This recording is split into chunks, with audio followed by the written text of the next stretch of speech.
Sa totoo lang araw-araw na akong tinatamad hindi dahil sa panahon, kundi sa araw-araw na paulit-ulit na routine na nangyayari sa buhay ko. Kabisado ko na bawat mangyayari. Ganito, Lunes gising ng umaga, magkakape maliligo tapos mag-aasikaso. Papasok ng trabaho buong araw sa trabaho. Same routine na nangyayari, mag-aantay. Nang uwian dahil mas masarap umuwi kaysa makipaggaguhan sa katrabahong sip-sip sa amo. Martes, Miyerkules, Huwebes, Biyernes, Sabado. Same routine na araw-araw na lang. Siyempre ang pinakapaborito ng lahat, Linggo. Magising ng umaga, magkakape tapos mag-aasikaso. Hindi para sa trabaho kundi para sa labahan. Nasinuot mo buong Linggo? Minsan tinatanong ko sa sarili, ganito na lang ba yung sitwasyon? O napro-provide lahat ng pangangailangan pero hanggang kailan?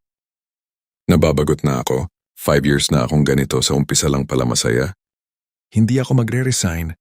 Titiisin ko na lang kasi paano yung pamilyang umaasa sa akin. Pero in the first place mas masaya pa din yung dati. Ngayon magdedesisyon na ako.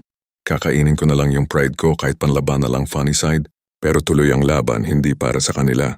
Para sa pamilyang umaasa na makakaahon din sa hirap.